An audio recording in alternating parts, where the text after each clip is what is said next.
गाय के प्रति सबके मन में भाव है और सब चाहते हैं कि गाय को माता के रूप में स्वीकार कर लेना चाहिए और उसको आदर देना चाहिए। सरकारों को अपराध के मामले में जीरो टॉलरेंस की नीति अपनानी चाहिए और चाहे अपना ही व्यक्ति हो, अगर अपराध में संलिप्त है तो उसको दंडित कर देना चाहिए। किसी को मार देना, पीट देना, आग लगा देना, ये सब बहुत गलत है और ये किसी भी संस्कृति में स्वीकार्य नहीं है। जंगल की संस्कृति में भी ऐसा नहीं होता।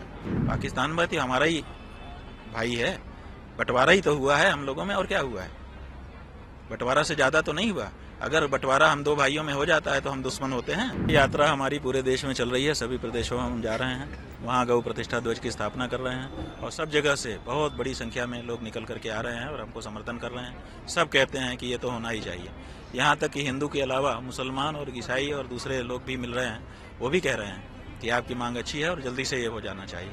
तो हम चाहते हैं कि केंद्र की सरकार जल्दी इसमें करे। जिस तरह हमारा भारत देश है, कई तरह के धर्म के लोग भी रहते हैं, आपको लगता है थोड़ी मुश्किल होगी इनके लिए? नहीं, कोई मुश्किल नहीं है, क्योंकि गाय के प्रति सबके मन में भाव है और सब चाहते हैं कि गाय को माता के रूप में स्वीकार कर लेना चाहिए और उसको आदर देना चाहिए। जम्मू कश्मीर में अभी 2 दिन पहले अटैक हुआ था, 7 लोगों की निर्मम हत्या की गई। उसके किस तरह देखते हैं? अभी भी इलेक्शन हुए और नहीं, बात यह है कि इस तरह की घटनाएं जब होती हैं तो घटना तो कहीं भी कभी भी हो सकती है, लेकिन घटना के बाद वहाँ की जो सरकार है वो कैसे उस पर काबू पाती है और कैसे निष्पक्ष हो करके कार्यवाही करती है, उस पर सब कुछ निर्भर करता है।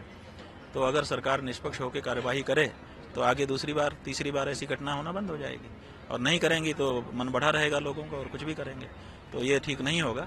इसलिए सरकारों को अपराध के मामले में जीरो टॉलरेंस की नीति अपनानी चाहिए और चाहे अपना ही व्यक्ति हो, अगर अपराध में संलिप्त है तो उसको दंडित कर देना चाहिए।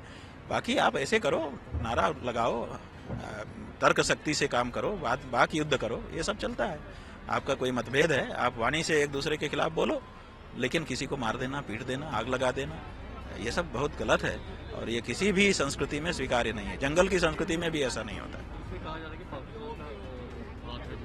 देखिए भाई, पाकिस्तान का हाथ है तो पाकिस्तान कौन है? पाकिस्तान में तो हमारा ही भाई है, बंटवारा ही तो हुआ है हम लोगों में, और क्या हुआ है? बंटवारा से ज्यादा तो नहीं हुआ। अगर बंटवारा हम दो भाइयों में हो जाता है तो हम दुश्मन होते हैं। तो ये जो बंटवारा होने को दुश्मनाहट के रूप में अंगीकार कर लिया गया है, ये गलत है। हम दो भाई थे और हम दोनों ने बंटवारा कर लिया, तो बंटवारा कर लिया तो वो खाना पीना हमारा अलग हो जाए, हमारा बजट अलग हो जाए, हमारी तौर तरीके अलग हो जाए, लेकिन हम लोग मिलजुल करके एक दूसरे का हित देखते हुए काम करें तो अच्छा होगा। और ये बात आज नहीं तो कल समझनी ही पड़ेगी, पाकिस्तान को भी समझनी पड़ेगी, हमको भी समझनी पड़ेगी। हम तो समझे हुए हैं, इसलिए हम तो अभी उनके प्रति द्वेष की भावना नहीं रखते हैं, शत्रु नहीं मानते हैं। लेकिन अगर वो भी नहीं समझेंगे तो केवल हमारे कहने से तो होगा नहीं। संबंध तो दो तरफा होते हैं, एक तरफा होते नहीं। For more of such videos, do like, share and subscribe to ET Now Swadesh.